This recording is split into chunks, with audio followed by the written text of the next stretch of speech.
Pemirsa, terima kasih Anda masih setia bersama kami. Presiden RI Prabowo Subianto menandatangani aturan yang menghapus utang macet usaha mikro kecil dan menengah atau UMKM dalam bidang pertanian, perkebunan, peternakan, dan juga perikanan, dan juga kelautan, serta UMKM lainnya. Prabowo menegaskan aturan ini adalah bentuk keberpihakan pemerintah terhadap para pelaku UMKM di bidang pangan yang penting bagi negara.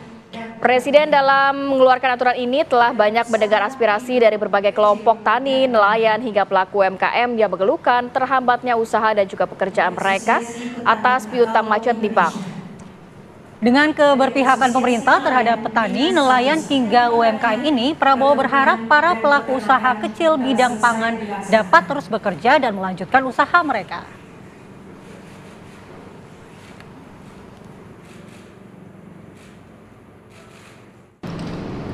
Saya akan menandatangani Peraturan Pemerintah Republik Indonesia Nomor 47 Tahun 2024 tanggal 5 November 2024 tentang penghapusan piutang macet kepada usaha mikro, kecil, dan menengah dalam bidang pertanian, perkebunan, peternakan, perikanan, dan kelautan, serta UMKM lainnya.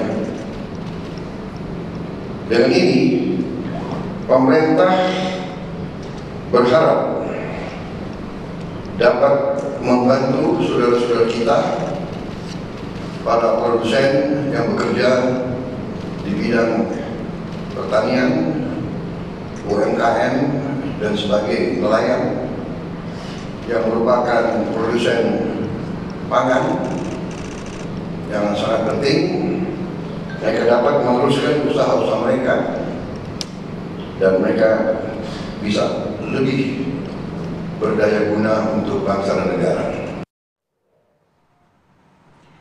Lalu bagaimana kemudian nanti implementasi dari kebijakan ini dan bagaimana kebijakan ini diharapkan dapat mendorong sektor perekonomian kita? Kita akan tanyakan langsung kepada Menteri UMKM yang sudah bergabung bersama kami via Zoom, Bapak Maman Abdurrahman. Selamat pagi Pak Menteri. Selamat pagi Mbak. Sehat selalu ya. Pak Menteri, kita ingin tahu. Baik, terima kasih waktunya Pak Menteri. Ya Pak Menteri, kita ingin tahu apa sebenarnya alasan utama dari kebijakan ini Pak Menteri? Gimana Mbak? Putus-putus Mbak? Iya, Presiden Prabowo Subianto sudah mengesahkan untuk menghapus utang UMKM. Nah, apa sebenarnya alasan utama dari dikeluarkannya kebijakan ini Pak Menteri? Dan bagaimana kebijakan ini diharapkan dapat mendorong sektor perekonomian di Indonesia? Terima kasih Mbak pertanyaannya, dan terima kasih banyak buat TV One yang sudah mau mengundang kami untuk memperjelas dan menyampaikannya. Saya harus sampaikan begini, kurang lebih 10 tahun terakhir ada plus minus ya, ada kurang lebih sekitar 1 juta pelaku UMKM di Indonesia, lalu ada beberapa koperasi simpan pinjam dari sektor pertanian, sektor perikanan, lalu ada pelaku-pelaku UMKM dari yang bergerak di bidang pertanian, di bidang perikanan, nelayan, petani, dan segala macamnya. Kurang lebih ada 1 jutaan lebih plus minus. Yang pelaku UMKM-nya juga dari 1 jutaan itu bergerak di macam-macam. Ada yang punya piutang di bank itu sekitar 10 juta, 5 juta, 100 juta, maksimal pokoknya untuk individu itu kurang lebih 300 juta, lalu untuk badan usaha maksimal di 500 juta. Selama kurang lebih 10 tahun terakhir, mereka-mereka rata-rata yang di daerahnya terkena bencana COVID, terkena bencana alam, gempa bumi, banjir, dan lain sebagainya, yang memang sudah masuk dalam daftar buku hapus utang di bank himbara kita.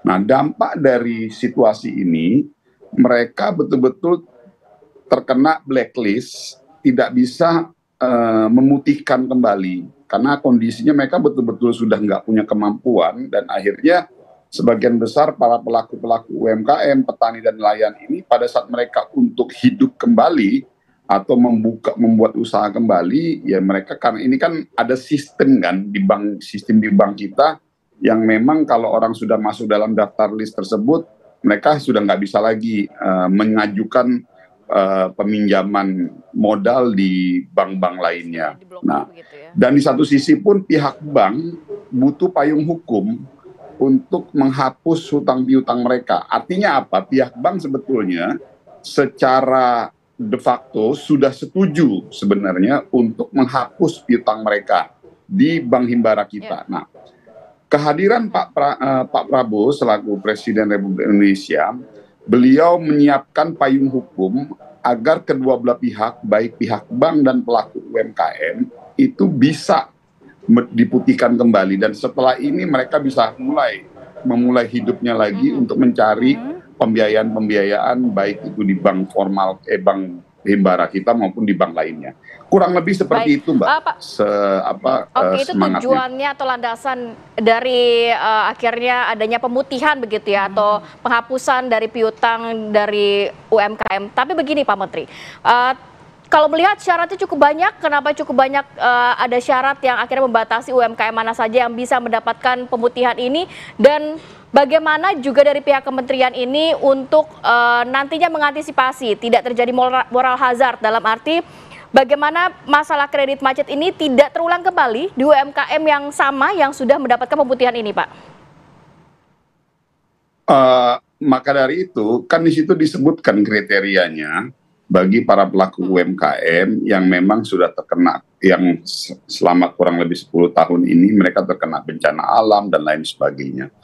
Dan yang kedua, ini memang saya harus luruskan, saya setuju sekali tadi pertanyaan Mbak terkait mengenai moral hazard gitu ya.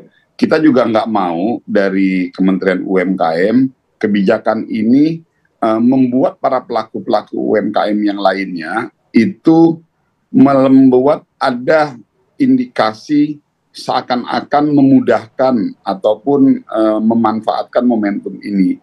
Makanya kita harus luruskan bahwa ini dialokasikan untuk mereka yang memang masuk dalam daftar list penghapus bukuan, itu memang sudah ada. Jadi sebetulnya simpel aja, ini sederhana aja. Di bank himbara kita tuh sudah ada daftar list penghapus bukuan pelaku-pelaku UMKM yang memang bank sudah tahu secara detail mereka-mereka yang memang betul-betul sudah nggak memiliki kemampuan lagi, Mbak. Jadi artinya ini sebetulnya tidak akan ada potensi bias kemana-mana karena bank sudah punya list itu. Jadi yang dibutuhkan oleh bank hanya payung hukum agar mereka bisa betul-betul memutihkan kembali. Hanya itu aja kok.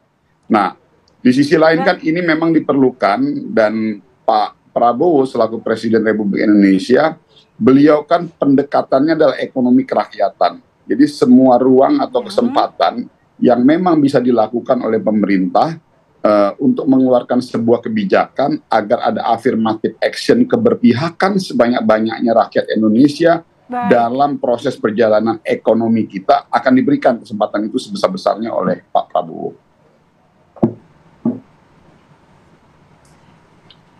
Baik Pak Menteri, kita juga ingin tahu, ini kan penghapusan utang macet dari UMKM ini tidak menggunakan anggaran APBN tapi langsung pemutihan di bank. Nah, bagaimana dampak dari kebijakan ini terhadap kesehatan lembaga keuangan atau bank yang selama ini memberikan pinjaman kepada UMKM, Pak?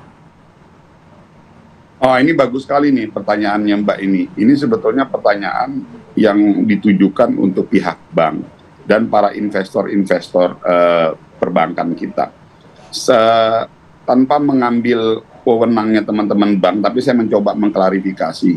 Ini ini tidak mengganggu keuangan bank sama sekali, karena memang ini sudah masuk dalam daftar list penghapusan piutang di bank. Artinya dalam konteks prospek ke depan, bank sama sekali sudah memperhitungkan dan masuk dalam perencanaan keuangan internal bank mereka masing-masing. Jadi ini sama sekali tidak mengganggu keuangan bank sama sekali. Yang memang bank sendiri sebetulnya sudah punya perencanaan untuk menghapus ini di dalam sistem mereka. Cuman mereka tidak punya payung hukum, akhirnya macet ini kan. Jadi seperti maju kena, mundur kena gitu. Di satu sisi kita juga prihatin dengan teman-teman pelaku UMKM yang mereka sebetulnya juga ingin memulai hidupnya kembali, untuk berusaha kembali, tetapi mereka tercatat dalam daftar list yang memang tidak bisa meminjam.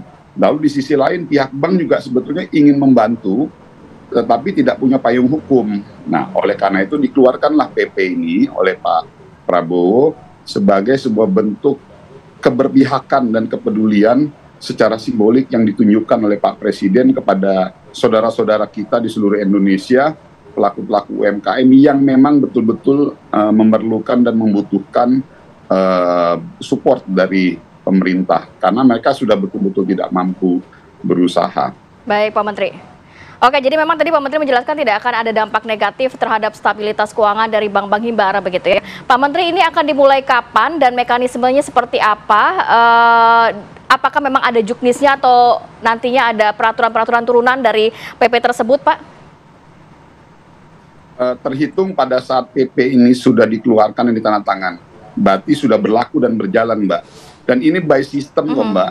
Jadi di bank itu memang sudah ada list kurang lebih 1 juta pelaku UMKM, ada kurang lebih sekitar 80 ribuan petani, lembaga koperasi petani. Jadi sudah ada listnya kok, itu plus minus kurang lebih sekitar 1 juta ya, plus minus ya. Jadi pada saat PP ini keluar, pihak bank secara otomatis dia langsung berjalan sistem di internal mereka.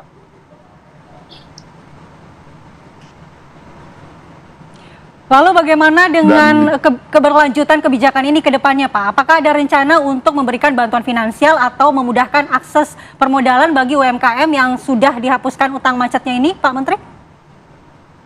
Oke, pertanyaan yang bagus dari Mbak, tapi saya harus tambahkan, secara prinsip kami dari Kementerian UMKM mewakili pemerintah, kontribusi ataupun bantuan kemudahan untuk mengakses permodalan dan pembiayaan tidak hanya sekedar nanti kita berikan kepada mereka yang baru dihapuskan utangnya, tetapi itu adalah bagian dari kewajiban pemerintah untuk memberikan akses kemudahan permodalan kepada seluruh pelaku UMKM di Republik Indonesia ini.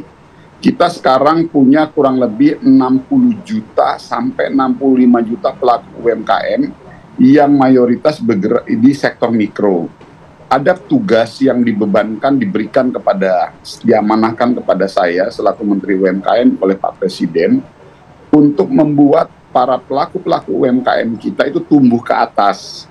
Kalau kita lihat sekarang, 10 tahun terakhir di era pemerintahan Pak Jokowi, beliau berhasil mampu melahirkan pelaku-pelaku UMKM di seluruh Indonesia ini. Yang menyebar ke kiri, ke kanan, ke depan, dan ke belakang. Nah, tugas kami sekarang adalah pelaku-pelaku UMKM yang sudah lahir ini, bagaimana caranya kita tumbuhkan ke atas.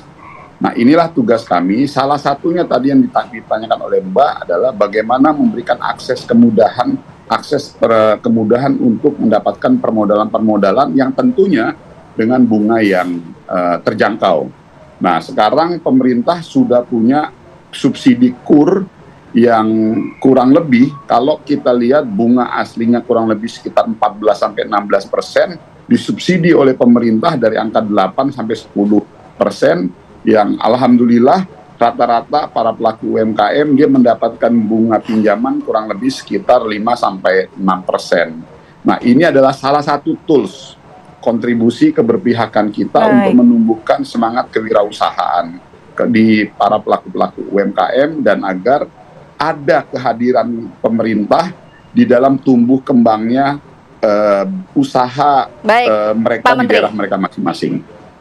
Baik, semoga harapannya dengan ada PP nomor 47 tahun 2024 tentang penghapusan dari utang UMKM ini nantinya pasti ada pengawasan yang lebih ketat, transparansi, akuntabilitasi agar memang PP ini dapat berjalan dengan lancar, nantinya juga ujung-ujungnya mendorong perekonomian Indonesia. Terima kasih banyak Pak Menteri Maman Abdurrahman sudah bergabung pada pagi hari ini. Sehat selalu. Assalamualaikum. Waalaikumsalam warahmatullahi wabarakatuh.